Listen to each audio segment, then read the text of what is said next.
अस्सलाम वालेकुम। Lecture 46 start करते हैं जी, कैफ 1 का। आपको क्वेश्चन बैंक के 3 क्वेश्चन होमवर्क में दिए थे। पहले क्वेश्चन में मिस्टेक है, बस टाइम नहीं मिल रहा था आई कैप की स्टडी टेक्स्ट से इसको सही करने का। ये प्रिंटिंग कॉपी पेस्ट करते हुए आई कैप का सवाल है ना, मिस्टेक हुई है, इसको सही कर ले। नंबर 294। कितने बच्चों ने क्वेश्चन बैंक बोरिंग कॉस्ट के क्वेश्चन बैंक 3 होमवर्क में किए थे? 3 दिए थे। चलें, ये उन्हीं को ही पता लगेगा क्या कह रहा हूँ मैं। तो क्वेश्चन बैंक 1 पे आए।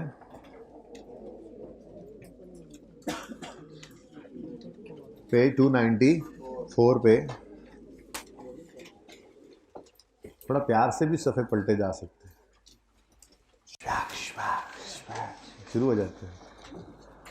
अच्छा जी, क्वेश्चन नंबर 1 में एक तो आप ये लोन के अमाउंट को 5 मिलियन नहीं है, गलत है, इसको 50 मिलियन कर लें with a loan of 50 million. एक ये आपने सही करना है, करेक्शन। ठीक है जी, पहुंच गए जी सब? ये करेक्शन कर लें जी, 50 मिलियन और उसके बाद पेमेंट्स में पहली पेमेंट 25 मिलियन की है, दूसरी 15 मिलियन की है। मसला नहीं है, वरना 5 मिनट का सवाल है ये। बस ये जब आप करके आगे गए होंगे सोल्यूशन पे, आप देखोगे ये क्या हो रहा है, आप परेशान हुए होंगे। बल्कि सवाल सही से हो ही नहीं सकता था, जनरल लोगों का कोई जिक्र नहीं था और पैसे ख़त्म हो जाते थे फ़ौरन। खैर, अब सही हो जाएगा इंशाल्लाह। अच्छा जी, क्वेश्चन नंबर 2 है। 1 में और कोई मसला नहीं होगा जी, करके बेशक देख लीजिएगा। ठीक है, और भाई सही है, 5 मिनट लगा के ट्राई कर लेना इसको। बहुत आसान, एमसीक्यू की तरह का सवाल, एमसीक्यू की तरह का सवाल है, छोटा सा। अच्छा, क्वेश्चन नंबर 2 है। ऑन 1 जनवरी 18 Sara limited started construction of an asset to meet the financing requirements. Borrowing was made from 3 different banks at the start of year. तो इसी साल में ये 3 बोरोइंग्स हुई हैं। अब इतनी सी बात पढ़ने के बाद जो आइडिया होता है वो ये होता है कि ये स्पेसिफिक लोन्स हैं। कितने बच्चों ने इसे अटेम्प्ट किया था, कि उन्हीं को समझ लगेगी बात। ठीक है, कि उन्हें ये लग रहा होगा, बच्चों को शायद किसी को लगा हो कि सवाल तो खामोश है और इसी साल में लोन लिया है। ठीक है, थोड़ा सा साथ हो जाए बेटा जी। तो इसमें इसको हम स्पेसिफिक लोन कह देते हैं। इसको हम क्या कह देते हैं जी? Specific loan. लेकिन 2 चीज़ें ऐसी थी जो इसको स्पेसिफिक लोन बनने से रोक रही थी। सबसे पहली और मेन चीज़ तो ये थी कि उन्होंने रिक्वायरमेंट में कह दिया था, calculate general weighted average borrowing rate and eligible borrowing cost. तो स्पेसिफिक लोन चाहे 2 चाहे 3 नहीं, 300 भी आ जाए ना, हम कभी भी उनका रेट एवरेज नहीं लेते। वो 3 लोन्स हैं तो तीनों अलग अलग चलते हैं। तो एक तो रिक्वायरमेंट से आइडिया हो गया। सवाल कमज़ोर था, मजबूत सवाल ऐसे झोल नहीं रखता, ऐसे लूप होल्स नहीं रखता। खैर, कमज़ोर सवाल था, बट ठीक है, आइडिया हो रहा है। एक तो रिक्वायरमेंट से पता लग गया कि एवरेज रेट निकालना है तो जनरल लोन ही होंगे। दूसरी चीज़, आपके टोटल लोन्स जो हैं, जो तीनों लिए हैं, उनकी अमाउंट कितनी बनती है? बोले 70, 60 और 180, 180 हज़ार है। और जो कंस्ट्रक्शन पे आपकी टोटल कॉस्ट इनकर हो रही है वो बोलें कितनी है? 65 हज़ार है। तो कंप्लीट भी हो गई है बिल्डिंग। तो इससे भी आ रहा था कि ये लोन सिर्फ इस बिल्डिंग के लिए तो नहीं लिए गए, ओवरऑल लोन ले लिए गए हैं। उसमें से 65 हज़ार बिल्डिंग में इस्तेमाल हो गया है, बाकी पैसे फिर फारिग पड़े हुए किसी और काम के लिए कर लेंगे। तो बस ये चीज़ थोड़ी सी परेशान कुन थी कि ये कौन से लोन है, किसी को शायद ये मसला आया हो। तो ये कौन से लोन्स हैं जी? अब जनरल लोन है तो बाकी तो मसला ही कोई नहीं है। साल के स्टार्ट में लिए थे और कोई रीपेमेंट नहीं है तो ये पूरा साल आउटस्टैंडिंग रहे, तो ये बन जाएगा आपका लोन आउटस्टैंडिंग भी। ऐसा ही है। फिर ये इंटरेस्ट रेट लगा के आपने इंटरेस्ट एक्सपेंस निकाल लेना था और इन दोनों को डिवाइड करके जनरल रेट एवरेज रेट जो आ जाएगा उसको डेट ऑफ पेमेंट को पकड़ के रेट लगा देना था और आपकी बोरिंग कॉस्ट आ जाएगी। ठीक है, ओके। तीसरा क्वेश्चन जो है इसमें ना थ्योरेटिकली था, वैसे ऐसा सवाल अब पूछ ले ज़रा मुश्किल ही है क्योंकि ओपन बुक है। फिर भी आप एक बार इसको रीड कर लीजिएगा, जो सोल्यूशन में लिखा हुआ है, पता तो हो कि ऐसी कोई बात अगर कह दे तो क्या 2-4 बातें हमने लिखनी होती हैं बोरिंग कॉस्ट के बारे में। ठीक है ना, ओके। बाकी आज 4 और 5 मैंने होमवर्क में दिया है, इसको नोट कर लें। मैंने खुद भी नहीं पढ़े इनको खुद भी नहीं पढ़ा, देखेंगे फिर। ठीक है। तो क्वेश्चन नंबर 4 और 5 ये आपके होमवर्क में है आज। उसके अलावा और कोई होमवर्क नहीं है, उसके अलावा सिर्फ बेल वाला सवाल वो मुश्किल पूरा हुआ। मैं एमसीक्यूज बच्चों का कि बोरिंग कॉस्ट के एमसीक्यूज एंड पे टाइम बचा तो करेंगे, लेकिन बेल वाला सवाल करते करते क्लास ख़त्म हो गई। तफसील से उसको बेल बज गई क्लास की, तफसील से करना ज़ाहिर है, एक अच्छा सवाल है तो उसको करते हैं।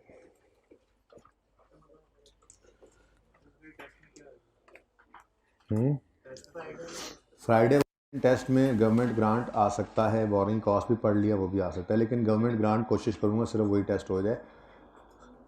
असल में रीपेमेंट भी करवानी है, अभी कल का दिन भी इस पर लगा है, वरना तो IS40 शुरू तो हो जाता ना, तो मैंने IS40 भी टेस्ट करना था। खैर कोई बात नहीं, IS40 बहरहाल कल शुरू नहीं हो सकेगा, परसों शुरू हो जाएगा इंशाल्लाह। IS40 छोटे छोटे स्टैंडर्ड्स है ना, कहता तो हम यही है 2-3 दिन लगाएंगे, होते भी 2-3 दिन के, लेकिन फिर वैसे ही ना प्रैक्टिस किए जाते हैं। वो काम वही था सादा वाला जो पहले दिन किया था, वो क्वेश्चन भी छोटे छोटे होमवर्क में दिए थे, मुश्किल नहीं थे, आसान थे, संडे पे जो काम किया। लेकिन बस फिर जब जाएंगे वापस छोटी छोटी 2-4 बातें रह गई, वो करने से पहले हम पास पेपर पे आ गए, इसकी प्रैक्टिस कर रहे हैं, तो ठीक है। चलें जी, IS20 में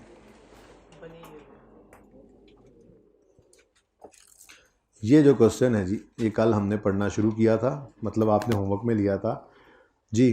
क्वेश्चन है, prepare relevant extracts including comparatives from Bell's statement of profit और loss for the year 31 December 20 and statement of financial position as on that date.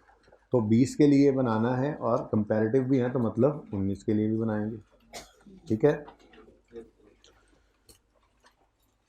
Okay. अगली बात, notes to the financial statement are not required, उन्होंने कहा notes मत बनाइएगा। Borrowing cost are to be calculated on the basis of number of months. अब तो number of months का भी हमें पता है, ठीक है ना, नंबर ऑफ मंथ्स का मतलब क्या होता है पता है ना, कल टेस्ट की डिस्कशन के बाद कुछ बच्चों को तब पता लगा था। अच्छा जी, चलें जी, अब हमने बनानी है इनकम स्टेटमेंट और बैलेंस शीट। तो पहले ज़रा एड्रेस कर लेते हैं अपनी रिक्वायरमेंट को। बेल, हाँ, बेल ईयर्स लिमिटेड आप पूरा लिखेंगे ना। Statement of comprehensive income extracts है,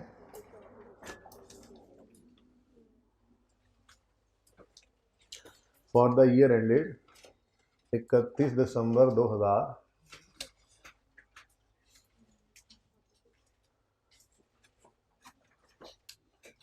31 दिसंबर 2020 और 31 दिसंबर 2019।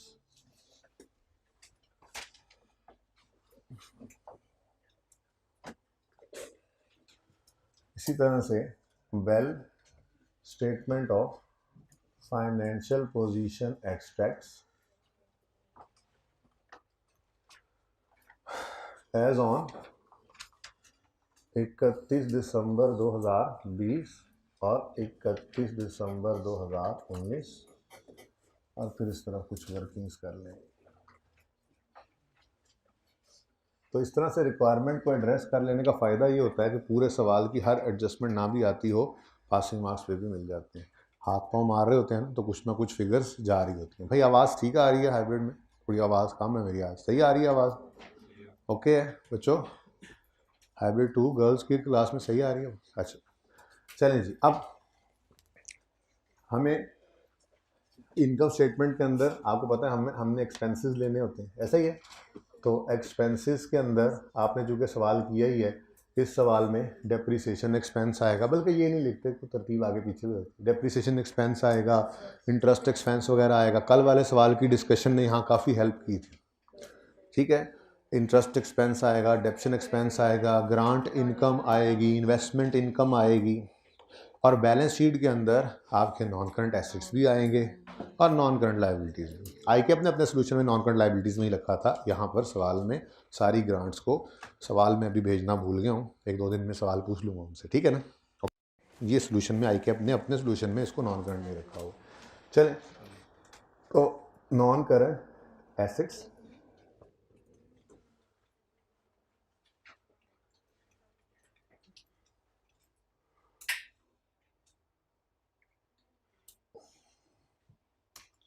नॉन करंट लायबिलिटीज़, इनमें डेफर्ड ग्रांट्स आएंगी, ठीक है जी।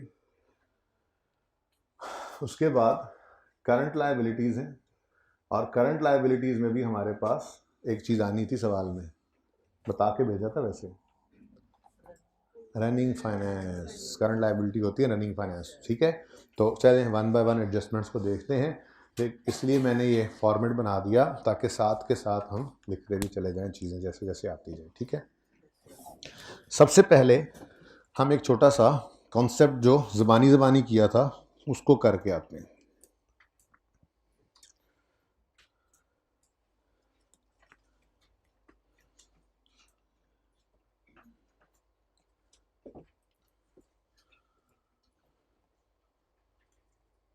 अच्छा बच्चों, आप पेज 221 पे आ जाएं।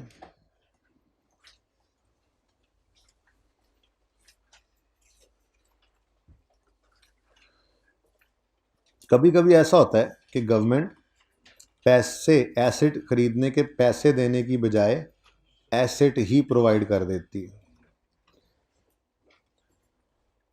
नॉन मॉनेटरी ग्रांट यानी कि नॉन मॉनेटरी एसेट रिसीव हो जाए तो क्या करना है।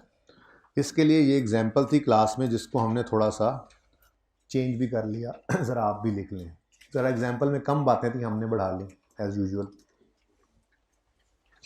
गवर्नमेंट पेज नंबर 222 पे, ज़रा यहाँ से समझ के चलते हैं आगे पे, ठीक है। एक कॉन्सेप्ट समझाया, बाकी जो यूज़ भी हो रहे हैं ना वो यहाँ से नहीं पढ़ाए, वो डायरेक्ट समझा दिए हैं, फिर किताब में से कल इंशाल्लाह पढ़ा भी दूंगा। Government granted entity and asset on यकम जनवरी 18, मैंने अपने से अज्यूम कर लिया। We paid a nominal amount of 2000, however fair value of asset is 50,000। आगे फिर मैंने ऐड किया लाइफ ऑफ एसेट इज़ 4 साल डेप्रिसिएशन करने के लिए, ठीक है। और ईयर एंड है 31 December 18। Pass general entries under both options for the year ended 31 December 18, ठीक है जी। तो कौन कौन से ऑप्शंस हैं? स्टैंडर्ड कहता है कि अगर आपको कोई एसेट ही इटसेल्फ मिल गया एज अ ग्रांट तो आपके पास दो ऑप्शंस हैं। चाहो तो आप नॉमिनल अमाउंट पे उसको रिकॉर्ड कर लो। नॉमिनल अमाउंट जो आपने थोड़ी सी अमाउंट पे किया, 50,000 वाले एसेट की पेमेंट कितनी की आपने? 2,000 देकर आपको ये एसेट मिल गया है, तो आप इस दिन एंट्री पास करो, एसेट डेबिट कैश क्रेडिट 2,000 से, ठीक है। और सही है। और जब एसेट ही 2,000 का है तो आपने लोगों से अपनी खुशी छुपा ली, खुशी छुपा ली आपने। आप क्या दिखा रहे हैं? बस एसेट ही 2,000 का, ठीक है। चलें ठीक है। अब ईयर एंड आएगा तो ईयर एंड पे 4 साल इसकी लाइफ है, तो डेप्रिसिएशन करेंगे, तो depreciation expense debit accumulated डेप्शन credit करने होगी, तो ये 2,000 का ही एसेट है ना, बोलो। ये मैंने इसलिए 4 साल लाइफ लिख दी, ज़रा अच्छी होगी ना एग्जाम्पल, ठीक है। डिवाइडेड बाय 4 कितना जी? 500 का एक्सपेंस आ गया। पता ही किसी को नहीं चल रहा होगा कि कोई ग्रांट रिसीव हुई थी। 2,000 का एसेट है, ये बिल्कुल अवेलेबल है ऑप्शन, स्टैंडर्ड ने इसकी इजाज़त दी हुई है। लेकिन स्टैंडर्ड साथ ये भी कहता है अगर चाहो तो फेयर वैल्यू पे भी रिकॉर्ड कर लो। हमने कहा यार हमें ना ये पसंद है, ज़रा बैलेंस शीट में ऐसे एसेट करोड़ों का एसेट लाखों में हज़ारों में क्यों नज़र आए, फेयर वैल्यू पे रखते हैं, रख लो, इजाज़त है। तो एसेट नॉमिनल अमाउंट की बजाय फेयर वैल्यू पर रिकॉर्ड किया, और फेयर वैल्यू सवाल के अंदर गिवन थी 50,000, ठीक है।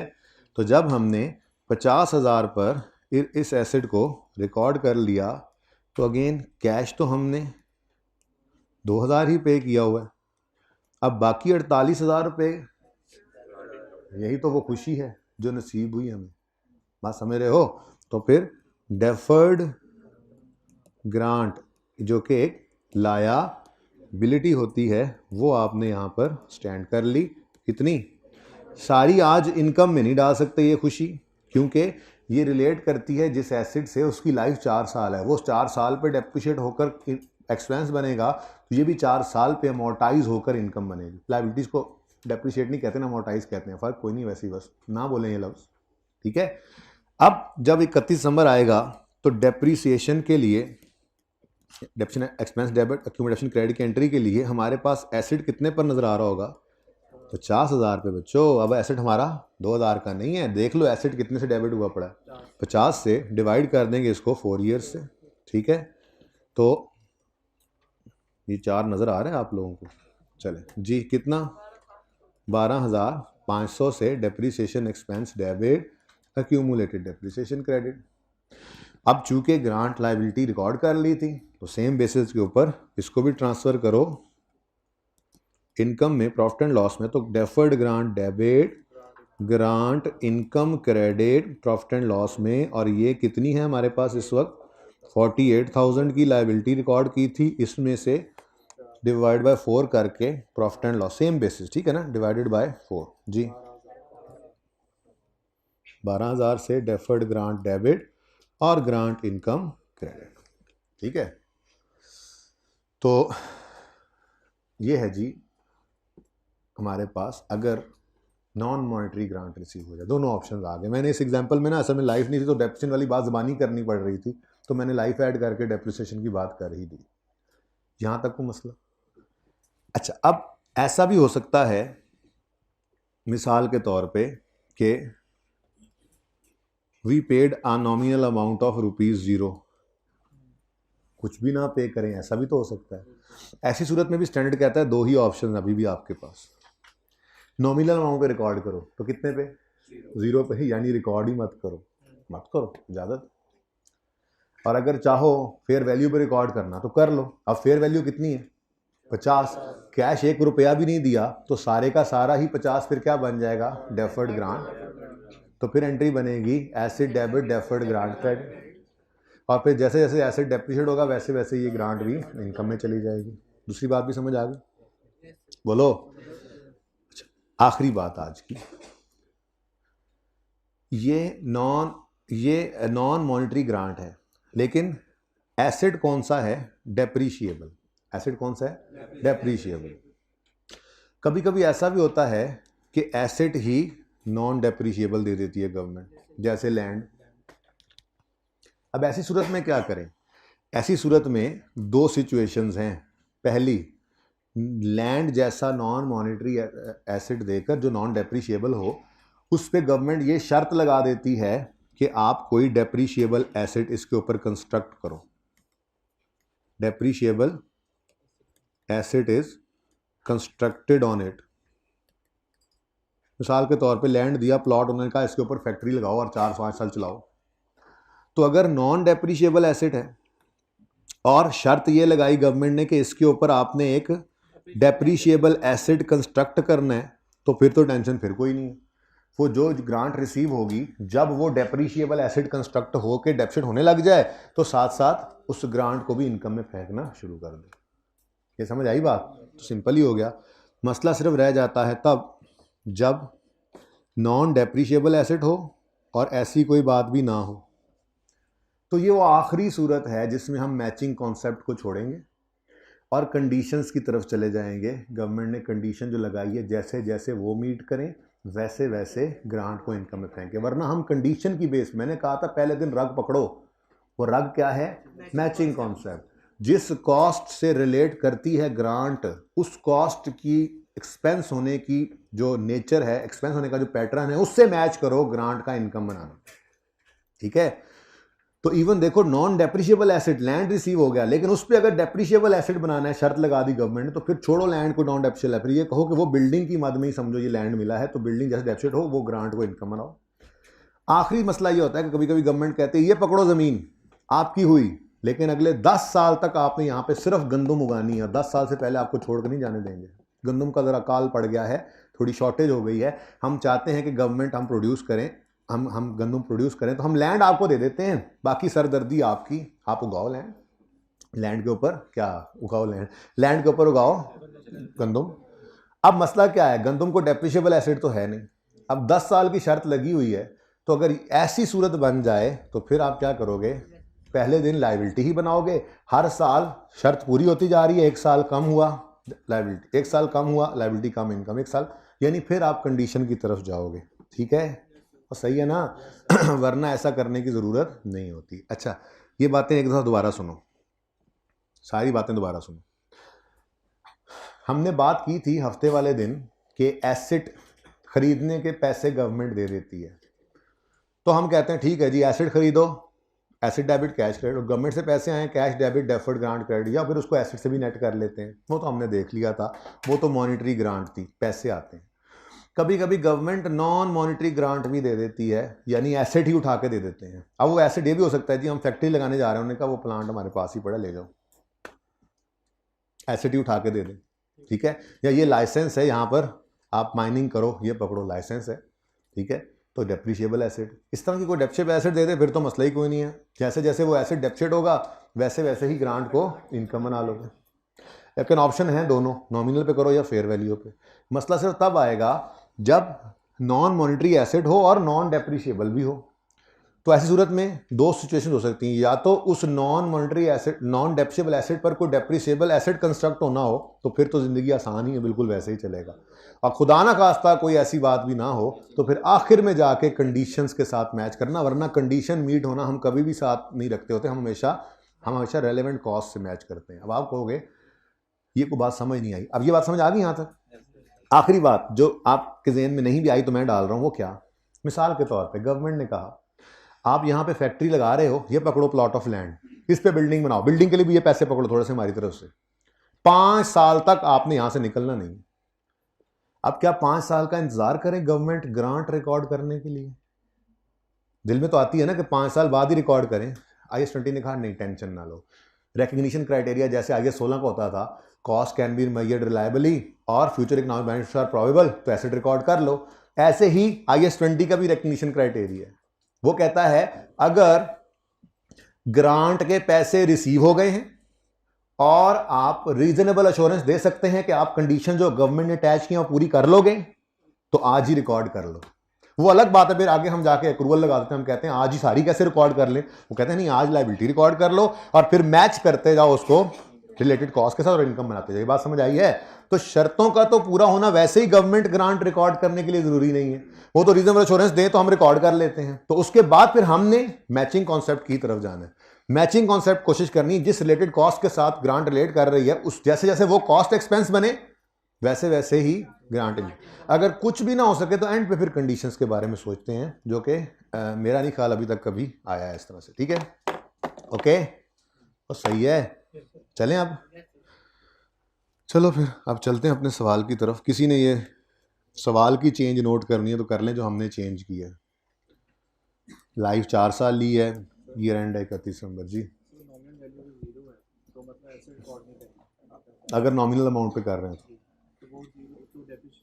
तो कुछ नहीं होगा, लोगों को नजर ही नहीं आएगा सिर्फ एसेट है। ऑप्शन है पर लोग ऐसा करते नहीं है। लोग चाहते हैं कि लाइफ में हमारे एसेट्स नजर आए। एसेट्स देखना आना तो अच्छी चीज़ होती है, लेकिन ऑप्शन है फिर उस वक्त भी कुछ नहीं करेंगे, फिर बारों बार ही, फिर जब आना कुछ नहीं तो जब एसेट है ही नहीं तो फिर डिस्पोजल का क्या रिकॉर्ड करोगे? देखो ना, अगर एक उस दिन इनकम रिकॉर्ड कर लेना, किसी एसेट की है ही कोई नहीं, सिर्फ कैश आया, फिर सिंपल एंट्री बनेगी कैश डेबिट इनकम क्रेडिट। बात समझो, कोई एसेट क्रेडिट नहीं होगा, कोई अकोमोडेशन डेबिट नहीं होगी, एसेट तो था ही नहीं, कैश तो आ जाएगा ना। ये कैश आया कहाँ से आया? अल्लाह ने भेजा है जी, इनकम क्रेडिट। हाँ, और कैश डेबिट आप डबल एंट्री करना चाह रहे हो ना, कैश डेबिट हुआ, क्या क्रेडिट करोगे? एसेट डेबिट, एसेट क्रेडिट हुआ नहीं, अकोमोडेशन डेबिट हुआ नहीं, ये तो है, एसेट तो था ही नहीं, कैश तो आ गया ना, चुप करके इनकम बना लो यार, टेंशन किस बात की है? जिंदगी सुकून में भी कोई होती है। तो जब रिकॉर्ड किया कुछ नहीं था, नॉमिनल अमाउंट कोई नहीं थी ना, रिकॉर्ड ही नहीं किया। जिस दिन आप बेचोगे उस दिन फिर जो कैश आया वो आपका। ठीक है भाई, FBR में बेटा तो वो सवाल बताएगा ना कि हमने ये एसेट बेचा। मैंने कहा डिस्पोजल के वक्त आपको कोई पैसे मिलने हैं, वो कैश डेबिट होना है, उसको इनकम बनाओ, cash debit income credit. Asset में कुछ नहीं पड़ा होगा ना, तो एसेट क्रेडिट कुछ नहीं होगा, क्योंकि एसेट डेबिट भी नहीं हुआ था, और डेप्रिशिएबल है तो अकोमोडेशन भी क्रेडिट नहीं होती रहेगी, क्योंकि एसेट तो किताबों में था ही नहीं। तो फिर तो समझो एसेट बिका है तो कैश ही आया, तो उसको इनकम बना लेना, सिंपल सी बात है।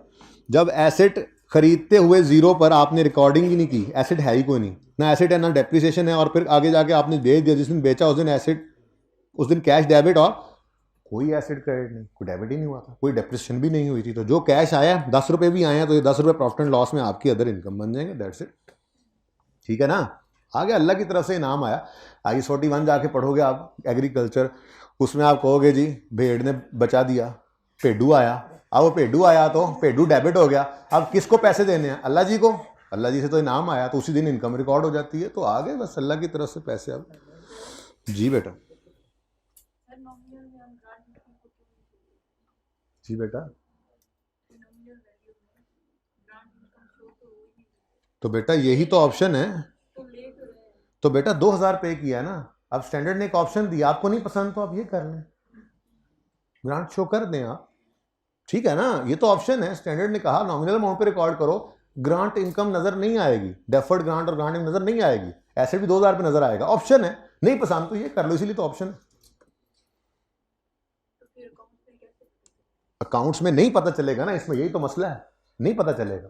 मैंने पहले ये एंट्री करते हुए, जिस वक्त आप सो रही थी उस वक्त मैंने ये एंट्री करते हुए बताया था कि यहां पर मैंने ये अल्फाज बोले थे, हमने ग्रांट को छुपा लिया, ये अल्फाज बोले थे हमने, यहां पर किताबों में दिखाया ही नहीं, वो नहीं ना पता, याद नहीं आ रही बात, इसीलिए जी हमने एसेट खरीदा 2000 में, यही रिकॉर्ड कर लिया, और कोई ग्रांट का चक्कर ही नहीं है। मैंने यही कहा था, ये अल्फाज मेरे यही थे कि हमने ग्रांट को छुपा लिया, छुपा लिया, नहीं है कोई ग्रांट, नहीं है, बस ठीक, नहीं दिल कर रहा, स्टैंडर्ड ने इजाजत दी हुई है, मुफ्त में चीज आई थी, मुफ्त में आई थी, नई इनकम रिकॉर्ड की, ठीक है, जिस दिन पैसे आ जाएंगे उस दिन इनकम बना लेंगे फिर।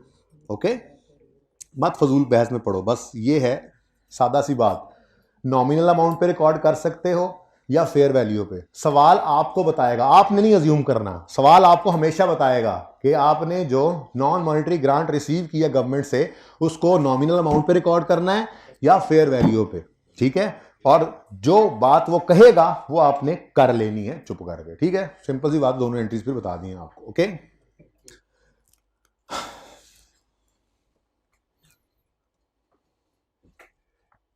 कौन सा सफे बता सवाल, ये रहा, इनकम स्टेटमेंट बैलेंस शीट बनानी है, वो हमने बता दिया। बेहतर हो रही है तबीयत मेरी, बेहतर हो रही है तबीयत मेरी, दवाई ली है ना, पसीना आ रहा है ना, उसकी वजह से एसी नहीं चलाना है, इधर बेहतरीन हो रहा है काम, नहीं मतलब इतना चलता रहे ना होवे के।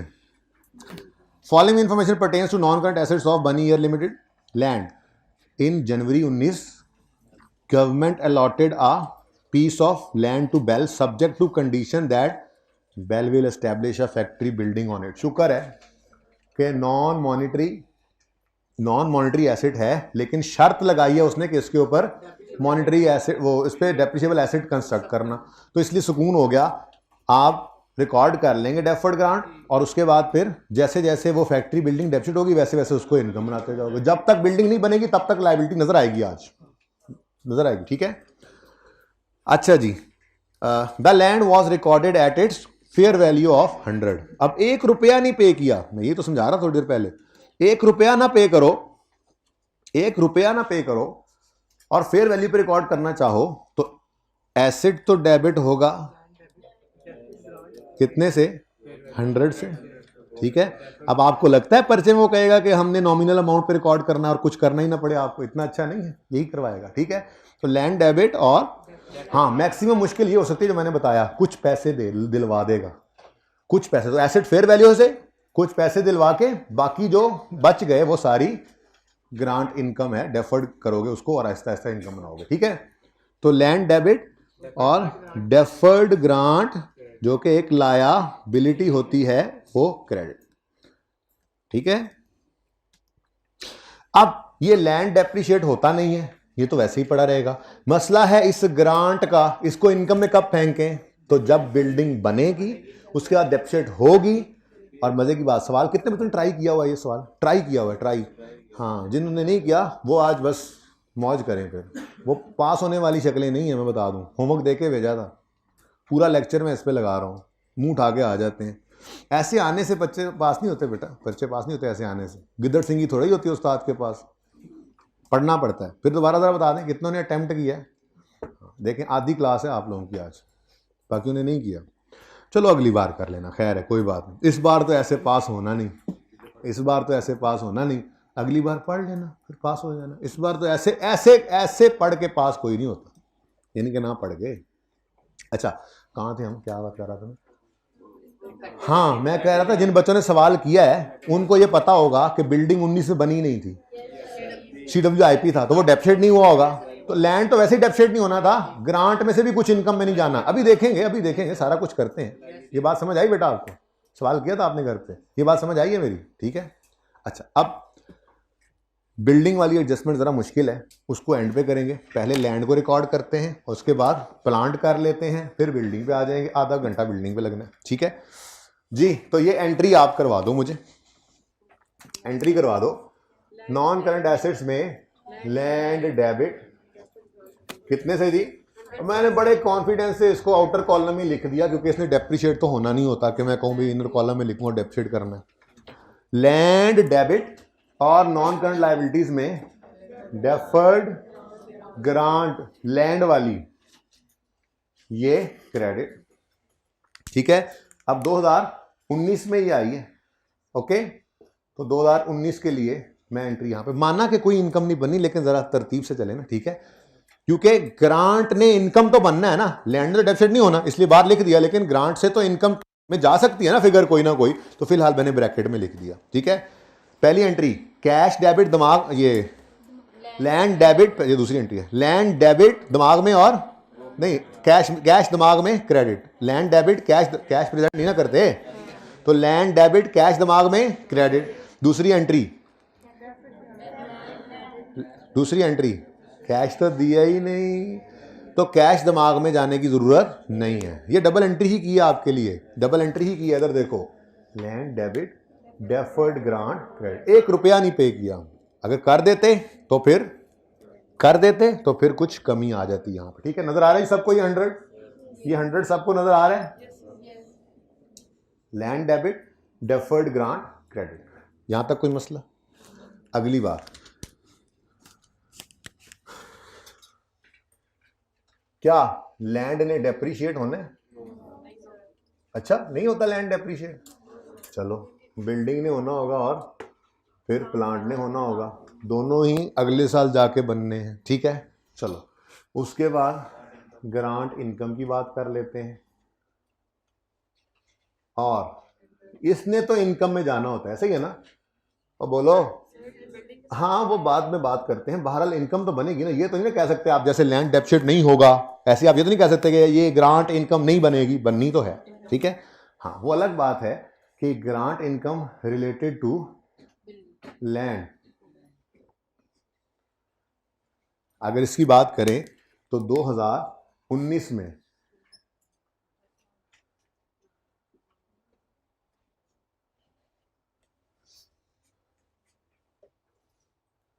कुछ भी नहीं करेंगे, 2019 में कुछ भी नहीं करेंगे। क्यों?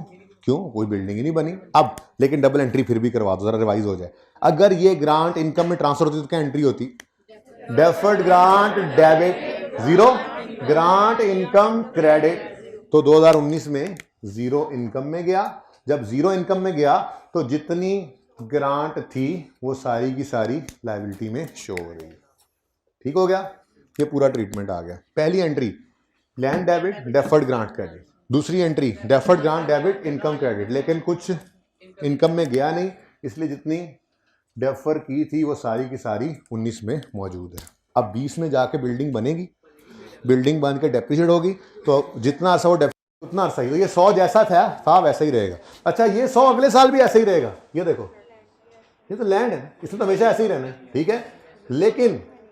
लेकिन ये निकालनी पड़ेगी, क्योंकि 20 में बिल्डिंग ने बन जाना है। सवाल आपने देखा था, ठीक है ना? चलिए, लें जी, लैंड की हद तक तो सब कुछ हो चुका है, डेप्रिसिएशन ऑफ लैंड होती नहीं है, ठीक है। यहां तक कोई मसला है तो बताएं, कोई मसला है तो बताएं। नहीं है? आगे चलें। अब आ जाएं मैन्युफैक्चरिंग प्लांट। हम जा रहे थे जी, असल में ना ये हम बलोचिस्तान के दूर दराज जाके या फाटा में जाकर ये सेटअप लगा रहे हैं, तो गवर्नमेंट बड़ी खुश है, ठीक है। वो कह रही है कि बस लगा लो किसी तरह से जाके। तो उन्होंने कहा ये लैंड पकड़े, हमने कहा जी ठीक है। फिर उन्होंने कहा बिल्डिंग बनानी है, हाँ जी 200 उन्होंने वहाँ पे भी दिया था, ये 200 cash debit deferred grant credit करेंगे इंशाल्लाह। तो फिर एक दिन उन्होंने, हम देखा, हम जा रहे थे, रास्ते में गवर्नमेंट मिल गई। किधर? देखो, फैक्ट्री के ऊपर प्लांट नहीं लगाना, ज़मीन दे दी आपने, बिल्डिंग के लिए पैसे दे दिए, कोई इमदाद प्लांट के लिए भी हो जाए अगर तो हैं। मैंने कहा ठीक है कोई मसला नहीं है, 240 हमारी तरफ से, पूरे 240। अब सुनो, the manufacturing plant was purchased on 1 अगस्त 2020। ठीक है, इसकी एंट्री क्या होगी, plant debit cash credit for at a cost of ₹420। लें जी, 420 आपका अपना number, 420 debit plant credit cash. ये बिल्कुल वही वाला सवाल है जो हमने हफ्ते वाले दिन किया था। ठीक हो गया। आगे वो कहता है ₹240 million was finance through an interest free loan from government. Government ने कहा ये 240 रुपए का लोन आप ले लो। हमने कहा जी ठीक है, एंट्री बनती है कैश डेबिट लोन क्रेडिट। साथ ही गवर्नमेंट ने जाते हुए कहा अगर तुम 4 साल तक यहां पे काम किया तो ये लोन तुम्हें माफ, फॉरगिवेबल लोन, फॉरगिव हो जाएगा। सुनो जाते जाते, the loan will be forgiven. अब गवर्नमेंट के कान में क्या कहते हैं, the loan will be forgiven if plant is operated for at least 4 years by घंटी। ठीक है, तो प्लांट 4 साल तक ऑपरेट हो तो ये फॉरगिव कर देंगे। अब गवर्नमेंट तो ये कह के चली गई और पीछे से आ गया IS-20। उसने कहा हाँ भाई क्या मामला हुआ, हमने कहा जी ऐसे ऐसे वो कह रहे थे अगर 4 साल तक आप ऑपरेट करो तो ये माफ कर देंगे आपको जो लोन इन्होंने दिया है।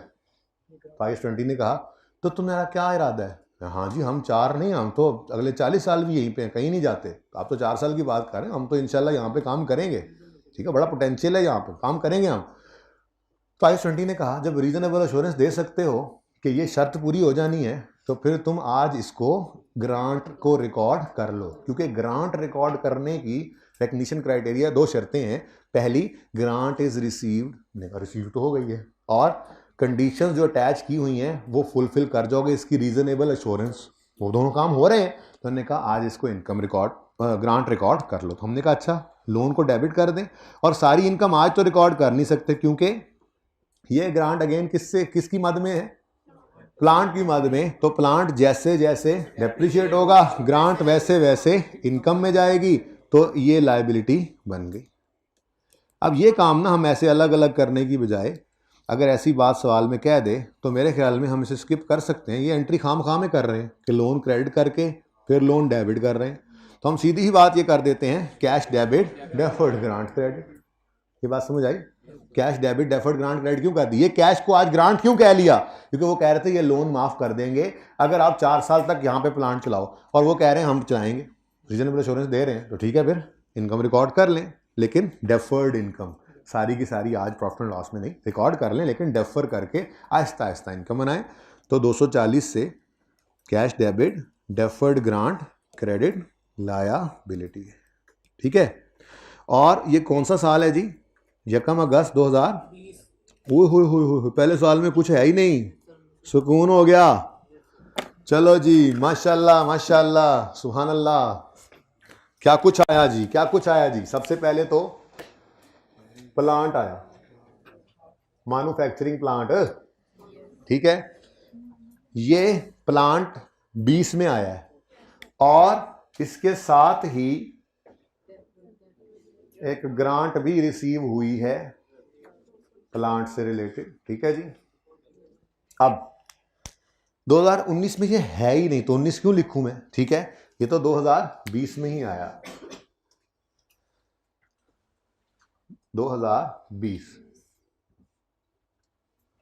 और 2020, इधर भी इंशाल्लाह 2020 आएगा, वो तो अभी हमने रोक दिया ना उसको, ठीक है जी। 2020 अब डबल एंट्री होनी है, लेकिन चूंकि डेप्रिशिएबल एसेट है तो आउटर कॉलम में अभी ना लिखना, डेप्रिसिएशन भी तो इसकी करनी है प्लांट की, और फिर डेफर्ड, क्योंकि इसी साल में ये आया और रेडी है, बस चल रहा है 6 महीने 7 महीने 5 महीने जो भी चलेगा, जितना सही चलेगा वो डेप्रिशिएट होगा, और उतने ही अरसे की इनकम। ये आसान एडजस्टमेंट है, सबसे पहले ये करनी चाहिए थी। खैर चलो, लैंड वाली बात मैं पहले समझा के आ रहा था, नॉमिनल अमाउंट वाली और वो फेयर वैल्यू वाली, इसलिए पहले वो करवा दी। खैर ऐसे पर्चे में जो आसान हो सबसे पहले उसको पढ़वा दो। 420 अपने नंबर की एंट्री बताओ, अपने नंबर की एंट्री बताओ, सारे पास होने वाले बता दो, बाकी रहने दो। प्लांट डेबिट 420 से, और डेफर्ड ग्रांट क्रेडिट नहीं, 2 एंट्रीज हैं। ये वो पहले दिन वाली क्लास है जो हफ्ते को पढ़ी। तो प्लांट अलग से, प्लांट डेबिट दिमागों में कैश क्रेडिट, और दूसरी तरफ कैश दिमागों में डेबिट। एक्सट्रैक्ट्स में कैश ना शो करते, कैश दिमागों में डेबिट और डेफर्ड ग्रांट क्रेडिट 240। डन। अब ये प्लांट यकम अगस्त 2020 को आया है, ये देखो यकम अगस्त 2020 को आया है। और आखिरी पॉइंट के अंदर उन्होंने लिखा हुआ था, पहले ये वाला पॉइंट पढ़ें, बल्कि ये तीनों पॉइंट्स ही पढ़ने पहले जरूरी होते हैं, आपने घर पे पढ़ा था इसलिए मैंने नहीं पढ़ाया। क्या कहते हैं जी, Bell uses cost model for subsequent measurement of PPE, शुक्र है। All government grants are recorded as deferred income, यानी एसेट में से नेट नहीं करते, एक ऑप्शन था ना, बल्कि उनको ये सवाल मैंने कहा सारी बातें बताया करता है। All deferred grants are recorded as deferred income, all grants are, ठीक है, and a part of it is transfer to income each year. ये डायरेक्ट अप्रोच है, ठीक है। और अगली बात, useful life of factory building and manufacturing plant have been estimated at 25 and 10 साल। अब हम प्लांट की बात कर रहे हैं, 10 साल इसकी जिंदगी है। तो किस दिन आया ये, यकम अगस्त 2020 पे, तो 5 महीने डेप्रिसिएशन आएगी इसकी। तो प्लांट 2020 में सिर्फ डेप्रिशिएट हो रहा है, ठीक है जी। अब कितनी कॉस्ट है प्लांट की, 420 डिवाइडेड बाय 10, लेकिन ये पूरे साल की डेफिनेशन आनी है, इंटू 5/12 जी। 17 इधर ना, 17 इधर, इधर कुछ नहीं है, इधर तो था ही नहीं, 2019 में तो ये था ही नहीं, ऐसे ही है ना, ठीक है। तो एक मिनट जी, तो कितना जी, 17.5। इधर देखना सारे बच्चे, depreciation expense debit, depreciation expense debit और अक्यूमुलेटेड डेप्रीसिएशन या एसेट जो भी कह लो क्रेडिट। इधर ना, इधर 19 में ना, 19 में ना, इसमें था ही नहीं, 402.5।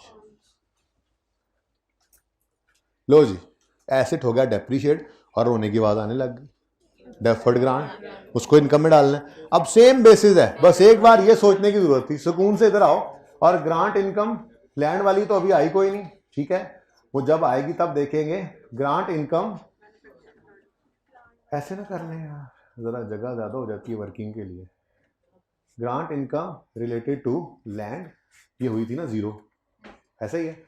और ऐसे ही grant income related to plant, ठीक है जी। 2020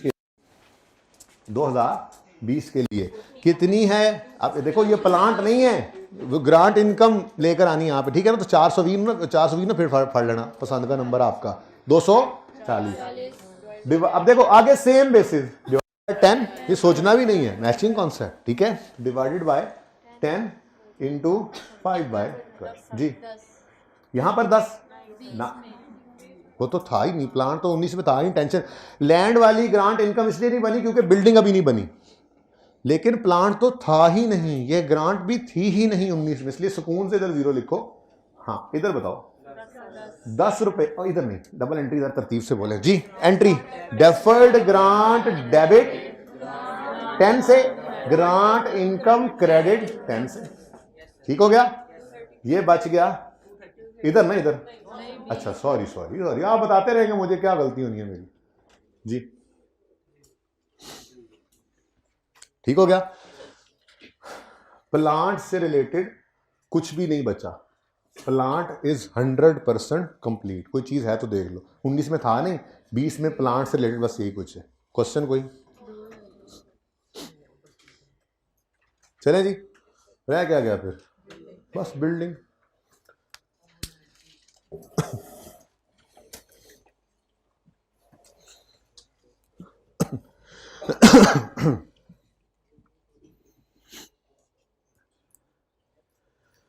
जी, ऑन यकम March 19 Bell started construction of the factory building. 19 में शुरू हुआ है काम। Letter of loan receive, work started, first payment करने की जरूरत है, फर्स्ट पेमेंट की उसी डे पर। स्पेसिफिक लोन तो हमारे सवाल में है ही नहीं, ये सोचने की जरूरत ही नहीं थी। जनरल लोन्स हो तो लेटर ऑफ वाला सीन ही नहीं होता, बल्कि date of payment from general loan से सिजेशन क्या होती है, वर्क कंप्लीशन तक, ठीक है ना। पहले ईयर एंड तो रोकनी पड़ता है हर चीज को, ठीक है। तो डेट ऑफ पेमेंट, तो भाई जाग जाओ जरा, भाई जाग जाओ जरा, अच्छा, जज़ाकल्लाह। थोड़ा सा कोई हिलजुल कर लो, एसी तेज़ करवाऊँ? एसी? अच्छा अच्छा जी, यकम मार्च 19 में काम शुरू हुआ, कंस्ट्रक्शन वॉज कंप्लीटेड ऑन 30 जून 20।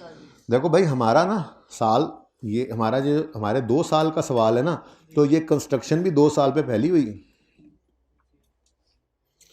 ये है 31 दिसंबर 19 और ये है 31 दिसंबर 20। यहाँ पर कहीं यकम मार्च पर शुरू हो रहा है काम, हमारा साल ख़त्म हो जाता है बीच में, काम चल रहा है और काम जाकर 30 जून पे ख़त्म हो रहा है। ठीक है ना? तो ये सारा अरसा यहाँ से लेकर यहाँ तक कंस्ट्रक्शन जारी रही है। ये कहानी है असल। ठीक है ना? ये 2019 का साल है पहले वाला और ये 2020 का साल। ठीक है? ओके, चलो।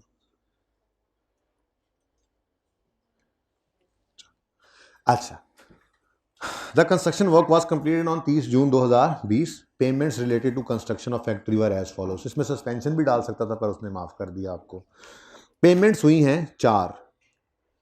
और पेमेंट से तो वैसे भी हमें सरोकार नहीं होता, लेकिन सिंपल रखा है उसने सवाल को, बहुत सिंपल सा दूर दूर करके उसने रखा हुआ है। पहली 2 पेमेंट्स हमारे पहले ईयर एंड में हो रही हैं और अगली 2 पेमेंट्स अगले ईयर एंड में। ठीक है ना? तो ये चारों पेमेंट्स होने के बाद बिल्डिंग तो कंप्लीट हो जाएगी ना, क्योंकि बिल्डिंग तो इसी साल में कंप्लीट हो गई है। ठीक है ना? और बोलो बोला उसने 30 जून 20 पे कंप्लीट हो जानी है। और आखिरी बिल, लास्ट बिल लिखा भी है साथ उन्होंने ताकि आपको कंफ्यूजन ना हो। लास्ट बिल, और वो भी पे कर दिया हमने यकम जुलाई 20 को, तो मतलब फिर सारा कुछ हो गया होगा। तो लास्ट बिल पे किया ना, कोई रिटेंशन मनी, कोई एडवांस चक्कर ही कोई नहीं था, सिंपल सी एडजस्टमेंट थी। टोटल कितना बनता है वैसे? टोटल कितना बनता है इसका? 600 पूरा 600? अच्छा 600, यानी बिल्डिंग ने तैयार होकर 600 का बनना है। लेकिन प्यारे बच्चों, पहले साल के एंड पे 600 नहीं होगा, पहले साल के एंड पे कुछ कैपिटल वर्क इन प्रोग्रेस होगा और उसमें कुछ अरसे की बोरिंग कॉस्ट भी ऐड होगी और दूसरे साल फिर ऐसे ही काम चलेगा। ठीक है, चलो। The project was finance through government grant of 200 million received on यकम फरवरी 19। Unused funds from government grant were invested in a saving account at the rate of 8% per annum. अब ये एक नई मुसीबत है, लेकिन उससे पहले ज़रा मुफ्त के नंबर ले लें। Cash debit, deferred grant, credit, ये एंट्री तो कर लें। 19 में आ गई थी ये ग्रांट, ये एंट्री कर सकते हैं? बोलो। ठीक है, तो आसान वाले नंबर लेते हैं। Deferred grant related to building,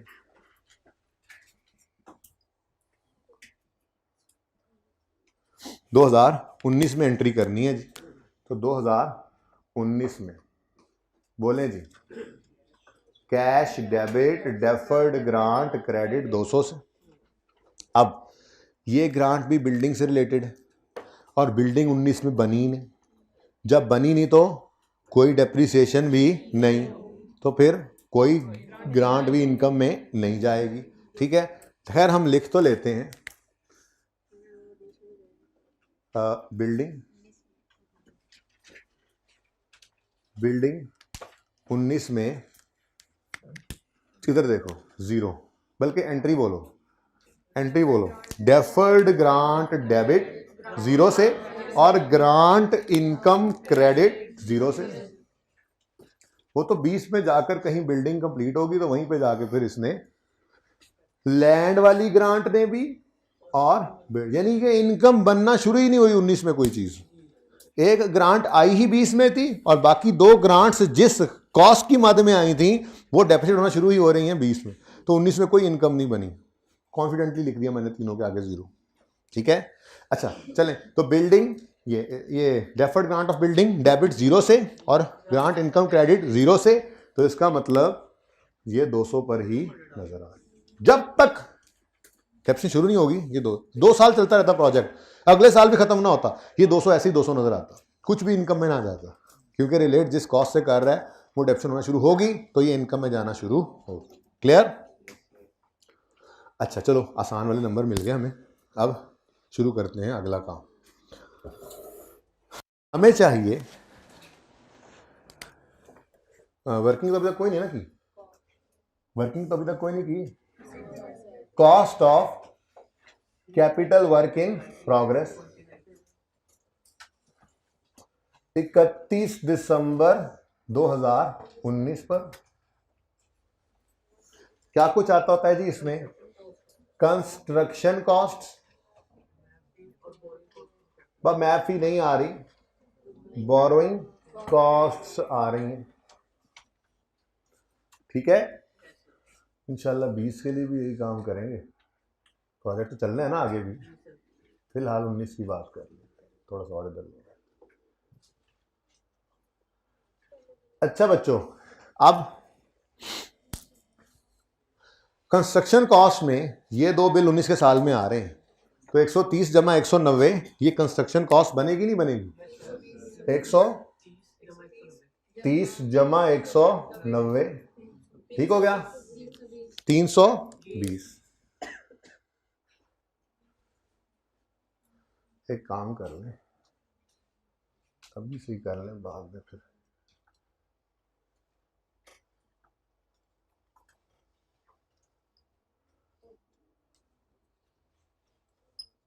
अच्छा जी, कितना है जी? 120 कैसे बना है? 320 130 जमा 190 ठीक है।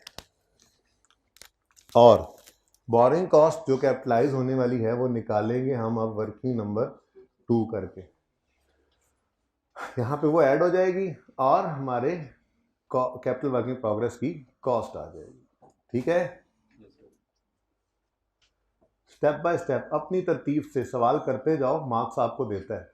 सवाल को देख के परेशान होने वालों को कुछ नहीं मिलता, वो कहते हैं पता नहीं अब इसका क्या करना है, ये क्या। भाई जैसे सिखाया वैसे ही करो, देखो मैं उसी तरतीब से चल रहा हूं।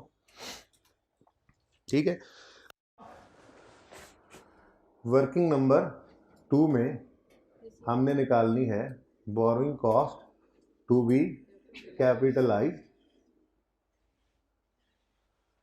और ये होगी for the year ended 31 December 19।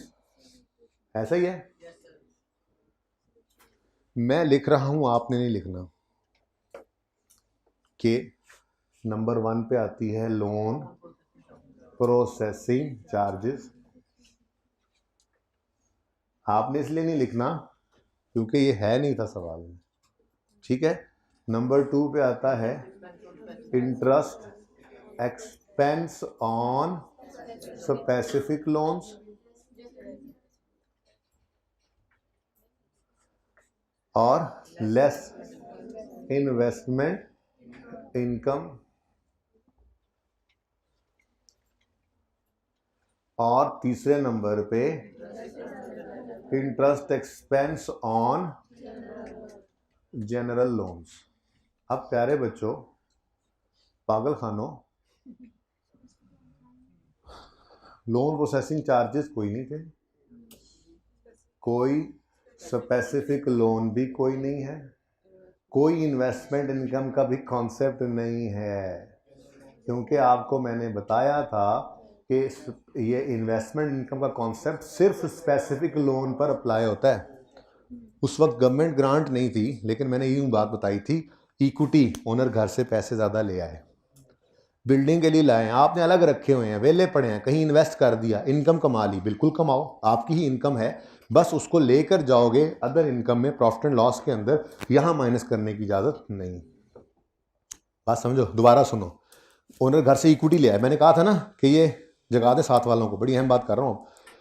मैंने कहा था कि इन्वेस्टमेंट इनकम कॉन्सेप्ट सिर्फ लगता है स्पेसिफिक लोन पे, कोई स्पेसिफिक लोन में से कोई सरप्लस बचा पड़ा हो उसको इन्वेस्ट करके जो इनकम आए उस पर, जो यहां पे माइनस हो सकती है, और कोई इन्वेस्टमेंट इनकम यहां बोरिंग कॉस्ट वाली वर्किंग में माइनस नहीं हो सकती। हां, अगर आपने कमाई है तो आपकी ही इनकम है, अदर इनकम में ले जाओ प्रॉफिट एंड लॉस में। ये बात की थी। फिर मिसाल दी थी ऐसे कि इक्विटी है, ओनर घर से पैसे ले आए, बिल्डिंग में सारा इस्तेमाल नहीं हुआ, वेला पड़ा है, इन्वेस्ट करना है करो, इनकम कमाई है कमाओ, लेकिन उसको अदर इनकम में लिख सकते हो, यहां माइनस करने की इजाजत नहीं है। ऐसे ही गवर्नमेंट ग्रांट, आपको गवर्नमेंट ग्रांट के पैसे रिसीव हो गए, बिल्डिंग के लिए हुए, आपने अलग रखे हुए। सरप्लस पड़ा था, आपने इन्वेस्ट कर दिया, बिल्कुल करो। इन्वेस्टमेंट इनकम कमा ली, बिल्कुल कमाओ, बस उसको लिख लो यहां पे अदर इनकम में, उसे यहां पे माइनस करने की इजाजत नहीं। बैलेंस के कॉलम में जो इनकम का बैलेंस निकलकर इनकम निकलती है वो माइनस सिर्फ उस सूरत में होगी अगर वो बैलेंस स्पेसिफिक लोन का होगा। ठीक है, सही है ना? तो इसलिए मैंने यहां पर 0 लिख दिया। हाँ, जनरल लोन के ऊपर इंटरेस्ट ने आना है और फिर यहां पर हमारी टोटल कॉस्ट आ जानी है। ठीक हो गया जी? Borrowing cost to be capitalise. अच्छा, ऐसे ही एक और वर्किंग करता हूं मैं, और वो होगी अगले साल की borrowing cost to be capitalize for the year ended 31 December 20।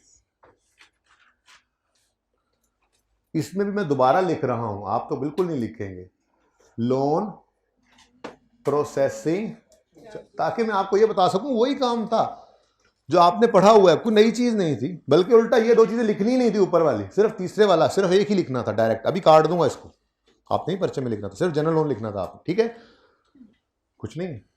फिर interest expense on specific loans नहीं है, लेस इन्वेस्टमेंट इनकम, अब तो बैलेंस ही नहीं बचना इस साल में आके। बहरहाल इन्वेस्टमेंट इनकम ये भी नहीं है, यहां तो कुछ था ही नहीं, तो ये तीनों चीजें लिखने की कोई जरूरत नहीं थी।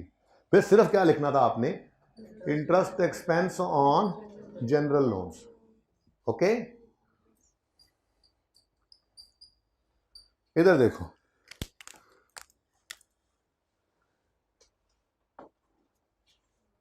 कोई नहीं, सिर्फ ये लिखना था। ठीक है जी, ओके, सिर्फ ये पर्चे में, सिर्फ ये। ओके, ठीक है। चलो, यहां से हमारे पास interest expense on general loan आएगा, टोटल बोरिंग कॉस्ट निकालेंगे और फिर इसको जाकर वहां पे ऐड कर रहे होंगे, दोनों साल में ऐसे ही होंगे। ठीक है, अच्छा, अब वैसे तो स्पेसिफिक लोन नहीं है, लेकिन चूंकि गवर्नमेंट ग्रांट ने भी यूज होना है और सरप्लस ने इन्वेस्ट होना है, इन्वेस्टमेंट इनकम तो निकालनी है, सिर्फ जान छूटती नहीं है ऐसे। इनकम स्टेटमेंट उसने मांगी हुई थी, तो अगर इन्वेस्टमेंट इनकम है निकालनी जरूर पड़ेगी, नहीं माइनस करने की इजाजत बोरिंग कॉस्ट की वर्किंग में से ना करें, अदर इनकम में तो लेनी है। ठीक है, तो रिसीट पेमेंट मैं इधर बना देता हूं, इजाजत है? तो वर्किंग नंबर 4 में रिसीट पेमेंट स्केड्यूल बनेगा, डेट, डिस्क्रिप्शन, कोई स्पेसिफिक लोन नहीं है, जो चीज हो सिर्फ वही लिखो, यहां जगह भी कम है। गवर्नमेंट ग्रांट और जनरल लोन और बैलेंस, ऐसा ही है। तो हेलमेट सही करने दो मुझे। गवर्नमेंट ग्रांट, जनरल लोन्स और बैलेंस। इतना सिंपल था कि नंबरिंग की भी जरूरत नहीं है, सामने नजर आ रहा है। ये इतनी सी तो एडजस्टमेंट है सारी। जनरल लोन पे तो डब्बा लगा देते थे ना, याद है ना? ये सारा जो मैं इसको पढ़ ही नहीं, लिफ्ट ही नहीं करा रहा, क्योंकि आपको पता है जनरल लोन में से पूरी बातों में से तो सिर्फ क्या निकलता है, रेट। हाँ, बैलेंस शीट बनानी है तो अगर क्लोजिंग वगैरह देखा तो वो भी उठा के लिख देंगे, ये कल ही बता दिया था। ठीक है, अच्छा, तो सबसे पहली चीज है 1 फरवरी को ग्रांट रिसीव हुई, फिर 1 मार्च, 1 अगस्त, 1 जनवरी, 1 जुलाई 4 पेमेंट्स हुई। तो ये 5 ही चीजें हैं, लिख लेते हैं इनको। 1 फरवरी 2019 पर ग्रांट रिसीव हुई 200, और ये ग्रांट वेली पड़ी रही पूरा 1 महीना। बैलेंस में से इन्वेस्ट करेंगे, लेकिन इन्वेस्टमेंट इनकम को यहां नहीं लेकर जाएंगे, ये तो है ही नहीं, बल्कि अदर इनकम में लिख देंगे। ठीक है, ओके। बाद पहली पेमेंट हुई 1 मार्च 2019 पर, फर्स्ट बिल पेड, कितना है बच्चों? 130 का बिल पे हुआ, 70 बच गया बैलेंस में, तो 20 मिलियन, सॉरी 200 मिलियन 1 महीने के लिए इन्वेस्टेड रहेगा। ठीक है, उसके बाद नेक्स्ट सेकंड बिल है 1 अगस्त को 190 का, तो 1 अगस्त 19 पर सेकंड, बातें मत करें बेटा, सेकंड बिल पेड, और ये वो बिल है जिसको ब्रैकेट में लिखते होते हैं हम लाल मार्कर से, मैं भूल गया था। कितना बिल है जी? 190 का। कितना गवर्नमेंट ग्रांट का बैलेंस अभी बचा पड़ा? तो 70, ये गया 0 हो गया, बाकी 120। तो ये भी पता लग गया कि किस दिन तक इन्वेस्ट रहा। इसके बनाने का फ़ायदा ये हो गया, ये भी पता लग गया कितना अरसा ये बैलेंस अवेलेबल रहा, ठीक है। और दूसरा, जिस दिन पेमेंट हुई है वो दिन जनरल लोन का पता लग गया, वो अमाउंट भी पता लग गई, ठीक है। माना कि उसके बाद बीच में ईयर एंड आना है, लेकिन मैंने आपको पहले ही सिखाया था कि आप इकट्ठा ही रिसीट पेमेंट बनाएं, याद है? ग्रेनाइट कॉर्पोरेशन याद है? वो तो उसमें मैंने कहा था आपको कि किसी दिन आपको ना वो एसेट की कॉस्ट निकाल के दूंगा, वो किया नहीं। तो इस सवाल में वही काम आ रहा है, तो फिर आप देख लोगे, आप जो वहाँ से खाना तो यहाँ सीख लेंगे इंशाल्लाह, ठीक है ना। अच्छा, उसके बाद यकम जनवरी 2020 पर थर्ड बिल पेड 180 का, और लास्ट बिल पेड यकम जुलाई को है। मेरा नहीं ख्याल इसको लेने की ज़रूरत है, क्योंकि 30 जून पे सिजेशन हो रही है। उसके बाद की पेमेंट्स को लेने की ज़रूरत, क्योंकि हमने डेट ऑफ पेमेंट से सिजेशन तक जाना होता है, वो तो डेट ऑफ पेमेंट से भी आगे चला गया। तो इसका मतलब सिर्फ एक और लिख लें, थर्ड बिल यकम जनवरी वाला 180, और आपका रिसीट पेमेंट कंप्लीट है, ठीक है। अब 5 मिनट का सवाल है, लेकिन हम 10-15 मिनट अभी भी लगाएंगे तसल्ली से, सुकून से। जी बच्चों, गवर्नमेंट ग्रांट 19 के साल में वैली रही कुछ अरसा, तो इन्वेस्ट हुई, लेकिन वो इन्वेस्टमेंट इनकम बोरिंग कॉस्ट में लेस नहीं हो सकती, क्योंकि वहाँ पर सिर्फ surplus of specific loan minus करने की इजाज़त है अगर इन्वेस्ट हो तो उसकी इनकम, ठीक है। बाकी आप बेशक इन्वेस्ट करें, आपकी ही इनकम है, बस इधर माइनस ना करें, ये बात समझा करें, है आपकी ही इनकम। बस अकाउंटिंग ट्रीटमेंट क्या है, एसेट की कॉस्ट में से माइनस करने की बजाय आप इनकम बना रहे हैं, ठीक है। तो 2019 में, ये 3 ही है ना, कुछ चौथी तो नहीं। 2019 में यहां पर आपने इन्वेस्टमेंट इनकम निकालनी जी। इन्वेस्टमेंट इनकम 2000 सिर्फ 2019 में आनी, लिखने की भी जरूरत नहीं, लेकिन चलो 200 इंटू 8% सेविंग अकाउंट में इन्वेस्ट करके 8% उन्होंने कहा है इनकम कमानी है आपने, तो 8%।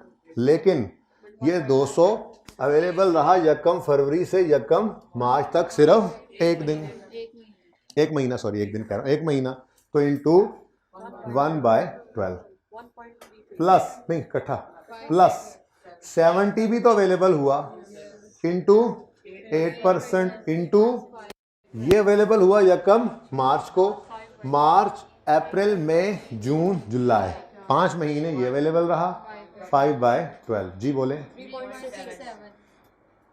जरा दोबारा मुझे लिखवा दें, इधर से लिखते 90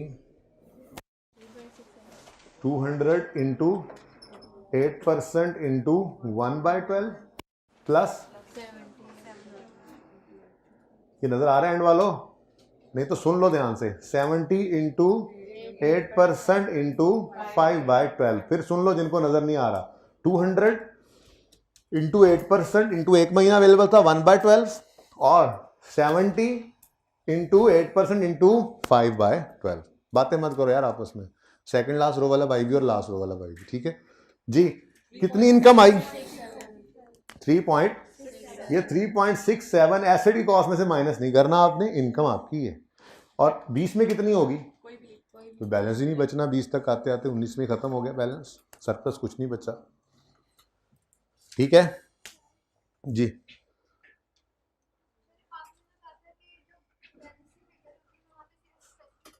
तो उस वक्त ग्रांट इनकम नहीं थी, आई ना, आज आ गई तो बता दी है, लेकिन ये इसलिए कर रहा हूं कि आपको आसानी से ये फिगर्स मिल जाए, मत लिखो, जबानी कर लो, कर सकते हो, 2 बैलेंस के कॉलम बना लो, मुझे उससे कोई लेना देना नहीं, ठीक है ना। अगर आप एक ही बैलेंस बना रहे हो ना, तो जब तक ग्रांट इनकम का बैलेंस अवेलेबल रहना है बेटा, इधर सुनो, तब तक इनकम निकलेगी, अदर इनकम में आएगी, वहां नहीं जाएगी, ठीक है ना। अगर डेफर्ड ग्रांट नहीं आए, कोई और चीज आ जाए, तो प्रॉफिट एंड लॉस बनाने लगो तो बैलेंस में, अगर प्रॉफिट एंड लॉस ना बना रहा तो बैलेंस में कुछ ना लिखता। अगर मुझे सिर्फ कहता ना CWIP कॉस्ट निकाल दो या बोरिंग कॉस्ट निकाल दो तो क्या करता मैं बैलेंस कॉलम में 0 लिख देता। मैं कहता कुछ नहीं है। क्यों? क्योंकि इसने वहां पे जाना ही नहीं। तो थोड़ी सी बात समझने में से ना कॉमन सेंस भी यूज करते हुए हम थोड़ा बहुत आगे बात आ जाए तो उसको ग्रैब करें। ये इंपॉर्टेंट क्वेश्चन है, मैंने ये बात कही हुई है क्लास में कि बैलेंस कॉलम में सिर्फ स्पेसिफिक का बैलेंस आता है। तो आज क्यों लिखा? क्योंकि प्रॉफिट एंड लॉस बनाना था, मजबूरी है, ठीक है ना, वरना ना लिखते, वही बात पे कायम रहते। ओके चलें जी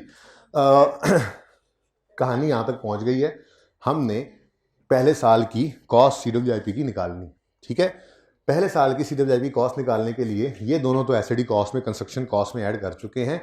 अब बोरिंग कॉस्ट कैपिटलाइज होने वाली निकालनी है और जनरल लोन में से सिर्फ एक पेमेंट हुई है 120 रुपए की, यकम अगस्त 19 पर, अगस्त, सितंबर, अक्टूबर, नवंबर, दिसंबर, ठीक है।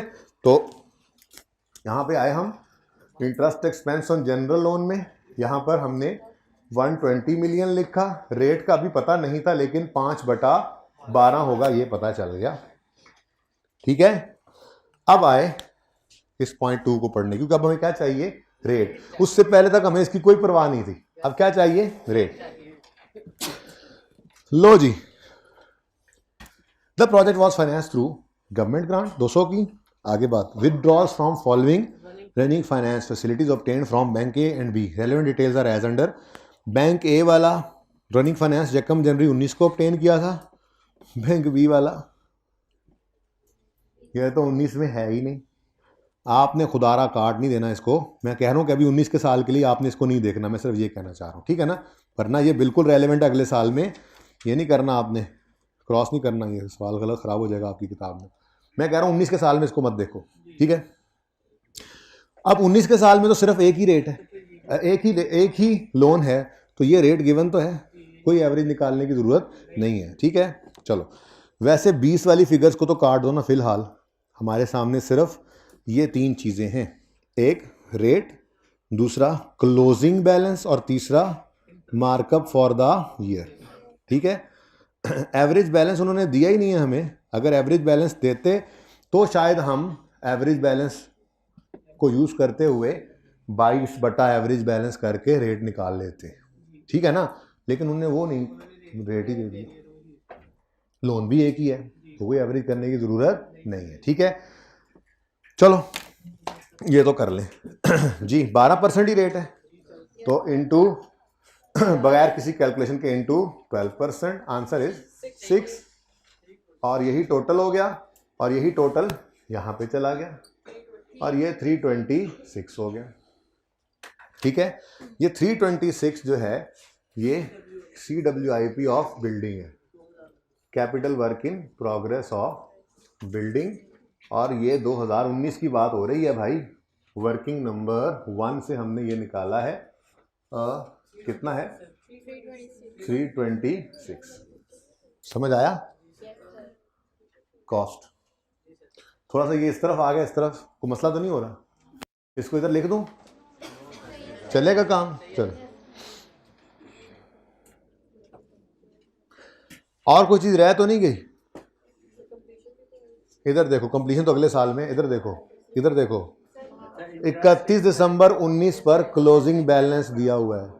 बैलेंस शीट में क्लोजिंग बैलेंसेस जाते हैं, कल बताया था, अगर क्लोजिंग बैलेंस सवाल में दे दे और बैलेंस शीट हो तो ये क्लोजिंग उसमें लिख देना, ये मुफ्त का नंबर गवाना नहीं है। तो करंट लायबिलिटीज में आकर आपने रनिंग फाइनेंस फैसिलिटी हमेशा आपने करंट लायबिलिटीज में शो करनी होती है, बताया था आपको, कितना जी? 250, ठीक है। यहां तक को मसला। बाकी उसने कहा कि पूरे साल का मार्कअप 22 है, इस लोन का पूरे साल का इंटरेस्ट कितना है? 22, तो ये 22 प्रॉफिट एंड लॉस में भी शो करेंगे, 22 प्रॉफिट एंड लॉस में पूरा एक्सपेंस शो करेंगे ना। यहां मैं आके लिखूंगा interest expense on general borrowings, पूरा लिखूंगा ना जी। कितना है पूरा? कितना टोटल? 22 लिख दो यहां पे, 22 का एक्सपेंस लिख दूं? क्यों नहीं लिख सकता?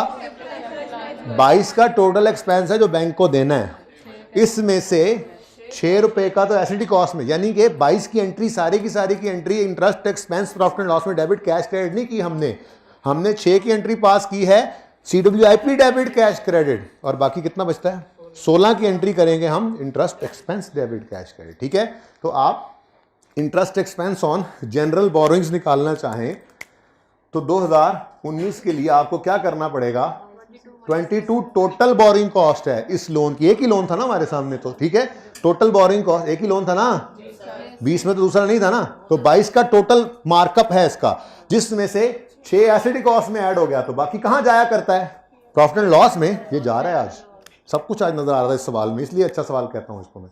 तो ये कितना आ गया जी, 60। डन। 19 के साल में अब कुछ भी नहीं बचा, देख लो कोई चीज रहती है तो, कुछ भी नहीं बचा।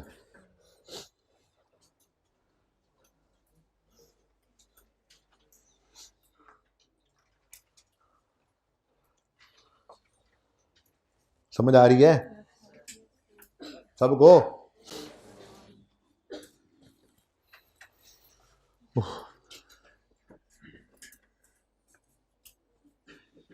चलें जी, अगले साल पे चलते हैं।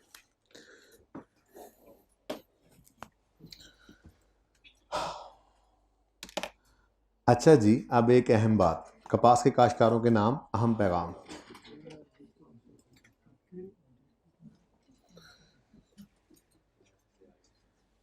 ये जो 120 मिलियन यहां से निकला था जनरल लोन से, ये अभी भी तो निकला हुआ ही है। असल रूल तो ये है कि date of payment from general loan से लेकर वर्क कंप्लीशन तक का इंटरेस्ट एसेट की कॉस्ट में ऐड करना है। अपॉर्चुनिटी कॉस्ट का कॉन्सेप्ट यही है ना, कि अगर ये पैसे इस बिल्डिंग में ना लगते तो कहीं और लगते। अब चूंकि बिल्डिंग में लग गए हैं तो जितना अरसा बिल्डिंग बनती रहे उतने अरसे का इंटरेस्ट इसमें ऐड करना है। अब ये पेमेंट हुई है 1 अगस्त को, 5 महीने को आपने इंटरेस्ट को, 5 महीने के इंटरेस्ट को तो एसेट कॉस्ट में 19 में ऐड कर दिया, लेकिन अगले साल के 6 महीने भी तो ये बिल्डिंग बन रही है, और ये 120 तो उस जनरल लोन में से इस्तेमाल हुआ ही हुआ है। तो ये इस जनरल लोन के 6 महीने अगले साल में भी आपने बोरिंग कॉस्ट में ऐड करने थे, क्योंकि असल उसूल क्या है, असल उसूल असल में स्टैंडर्ड ने ये कहा हुआ है कि date of payment from general loan से वर्क कंप्लीशन, बीच में अगर ईयर एंड आ जाए तो हमें आर्जी तौर पे उसको रोकना पड़ता है, क्योंकि ईयर एंड तो सब रुक जाता है। ठीक है, लेकिन जब आगे चलेगा तो फिर तो सबसे पहले ये 120 मिलियन आएगा। रेट की बात अभी करते हैं, और 6/12 क्यों, क्योंकि 31 दिसंबर 19 तक तो हो चुका था, अब 1 जनवरी 20 से 30 जून 20 तक भी कंस्ट्रक्शन होती रही है, तो उस अरसे का इंटरेस्ट भी एसिडी कॉस्ट में ऐड होना है, यहां से निकाल के ऐड कर देंगे। ठीक है, नेक्स्ट पेमेंट 180 की है। अब ये 1 जनवरी से 30 जून तक आनी है, तो इसके भी 6 महीने ही हैं। ठीक है, तो ये 180 इंटू पता नहीं इंटू 6/12, तो बस अब रह क्या गया, सिर्फ रेट निकालना। ठीक है, रेट निकल आए तो अब 1 मिनट का काम है, इंटू 6/12 इंटू 6/12। पहला सवाल, इधर कौन सा रेट लगेगा, पुराने साल वाला 12%, पुराने साल वाला 12%। बेटा ये अपॉर्चुनिटी कॉस्ट का कॉन्सेप्ट है, ये कौन सा कोई इंटरेस्ट असल में इतना हम पे कर रहे होते हैं बैंक को, हम तो सिर्फ एक अपॉर्चुनिटी कॉस्ट का कॉन्सेप्ट लगा रहे हैं ना, कि ये पैसे अगर बिल्डिंग में इस्तेमाल ना होते तो कहीं और हो जाते। तो पूरे साल का एक एवरेज रेट निकाल के उसी पर कैपिटलाइज करना होता है, स्टैंडर्ड ने ये कहा हुआ है। अब जब अगले साल में आएंगे तो अगले साल के अंदर वो पुराने वाला 12% रेट अब रेलेवेंट नहीं रहा है, वो पिछले साल का एवरेज था। इस साल का एवरेज रेट अलग होगा और इस साल उसको निकालेंगे हम, तो दोनों के लिए वही इस्तेमाल कर लेंगे। ठीक है, तो आ जाए रेट निकाल लेते हैं। ओपन करें इस बक्से को, ठीक है, और अब ये देखो, ये मैंने 20 की चीज़ें कहकर गायब कर दी थी, अब 19 वाली गायब कर देते हैं, अब रह क्या गया 20। ठीक है, अब दोनों रेट्स हम ऐसे यूज नहीं कर सकते, ठीक है, क्योंकि असल में ना जो रनिंग फाइनेंस होता है उस पे रेट निकालना वैसे बड़ा मुश्किल हो जाता है, एक्सपेंस निकालना मुश्किल हो जाता है, डेली बेस पे होता है ना, सवाल खुद निकाल देता होता है, ठीक है। एवरेज आउट करना है तो ये तो है बैलेंस आउटस्टैंडिंग, 350 और 200 जो है ये तो बैलेंस आउटस्टैंडिंग है, जिसने कहाँ नज़र आना है, बैलेंस शीट में, इसका तो कोई लेना देना नहीं है जी। हाँ, करंट लायबिलिटी में हमें क्या चाहिए इस वक्त, हमें इस वक्त चाहिए एवरेज बैलेंस, यानी लोन आउटस्टैंडिंग जिसको कहते थे, तो ये हैं एवरेज बैलेंसेस, ठीक है। इन दोनों का सम कर दें, ठीक है, 450, ये 450 लोन आउटस्टैंडिंग आ गया, और ये इंटरेस्ट एक्सपेंस है, ऐसे गुस्से से, ये इंटरेस्ट एक्सपेंस है 36 और 21, टोटल कितना बनता है 57, इन दोनों को भी टोटल करें तो ये वो मार्कअप आ जाएगा, ठीक है, कितना 57।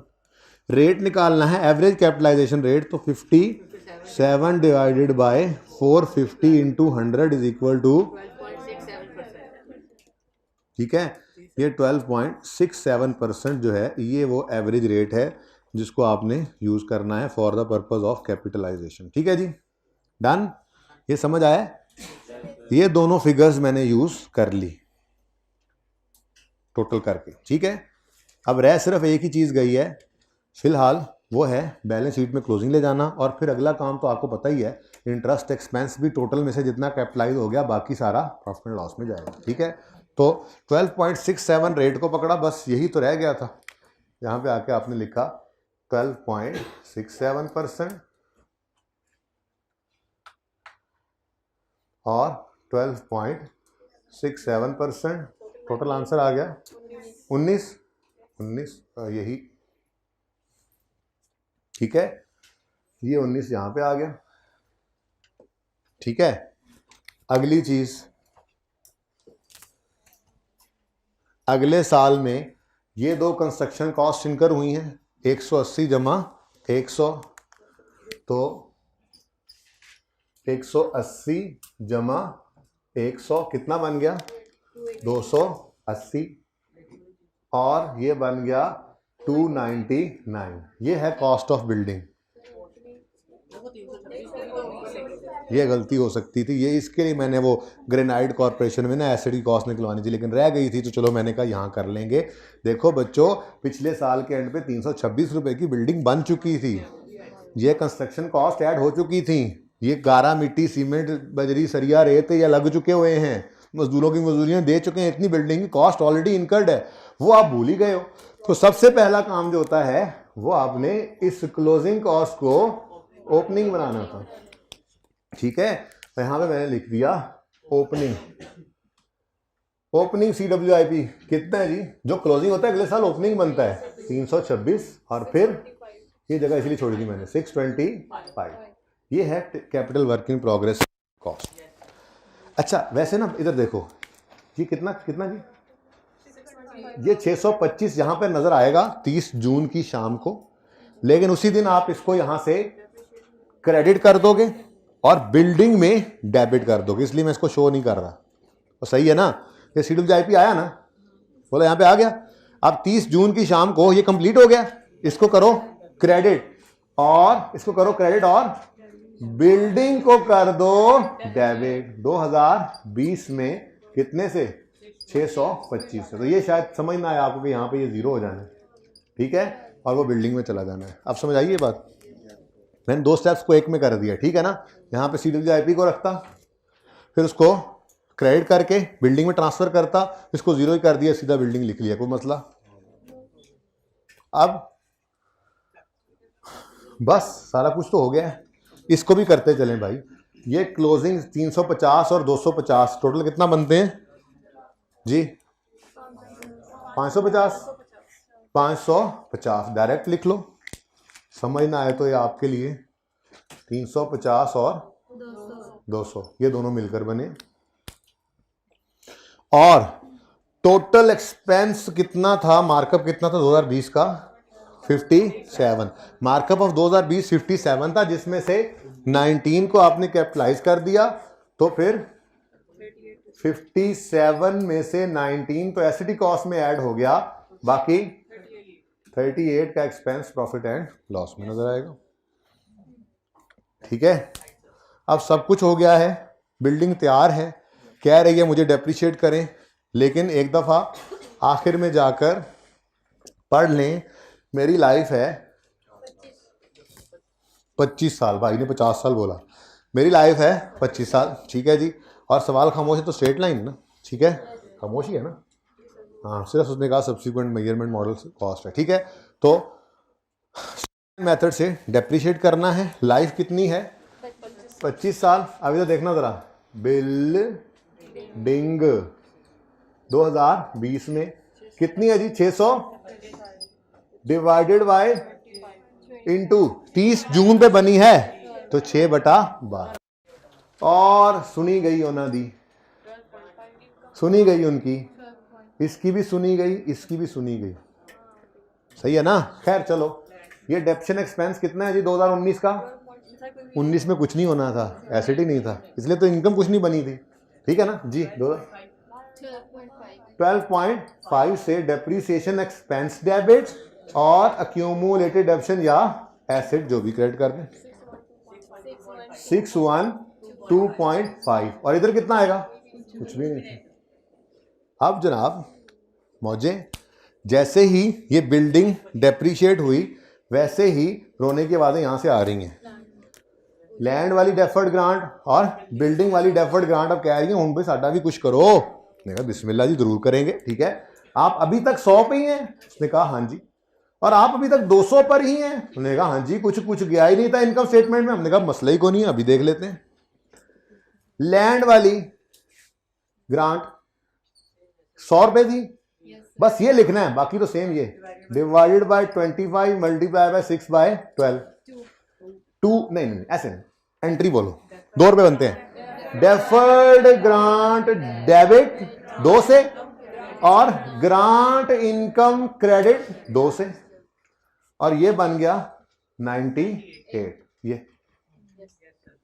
ठीक हो गया। नेक्स्ट, बिल्डिंग वाली ग्रांट कितनी है जी 200, सेम बेसिस ये वाली डिवाइड बाय 25 इंटू 6/12 कितना बनता है, 4 ही बनेगा, डबल हो गया ना।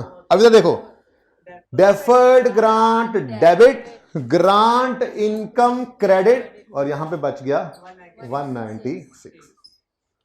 सवाल खत्म। बहुत ही मजे का सवाल है, मुझे बहुत पसंद है ये सवाल, क्योंकि इसके बाद आप लोगों का लेवल अच्छा हो जाता है।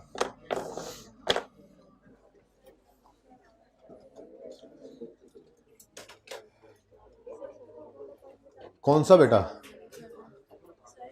ये बेटा 2020 का टोटल मार्कअप कितना था, 2020 में टोटल खर्चा इंटरेस्ट का कितना है, लोन ए और लोन बी का मिला के 57, बैंक को 57 दिए, जिसमें से 19 डेबिट किए हैं एसेट में, तो बाकी 38 डेबिट कर दिए प्रॉफिट एंड लॉस में, जिस तरह पिछले साल में किया।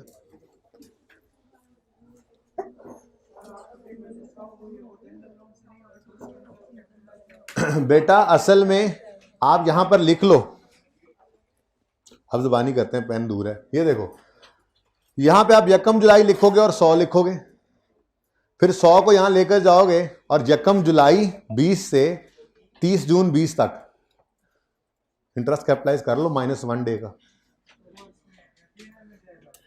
हाँ जी चला गया है, जाएगा क्या मतलब, चला गया है। टोटल 57 में से 19 कैपिटलाइज हो गया, बाकी सारा प्रॉफिट लॉस में तो पड़ा हुआ है।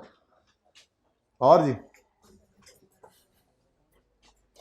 ठीक है जी, सवाल को दोबारा कीजिएगा, पिछली क्लास में तो मैं बताना भूल गया उन्हें, चलो रहने ही दो फिर, ठीक है। लेकिन बेटा याद नहीं करना होता सवाल को, कॉन्सेप्ट्स को याद करना होता, यानी कि जितनी बार सवाल करो उसमें जो कॉन्सेप्ट है ना, जो उसूल है, उससे रिवाइज करो। तो एक बार नहीं होता, अगर एक सवाल को 2 बार भी करोगे तो कॉन्सेप्ट ही रिवाइज होगा, सवाल को कभी भी याद ना करना। ओके, होमवर्क के अंदर क्वेश्चन बैंक 3 और 4 और 5 हैं, और सारे MCQs लाजमी कर लीजिएगा। बोरोइंग कॉस्ट के, जिंदगी रही तो कल होगी मुलाकात। अल्लाह हाफिज़।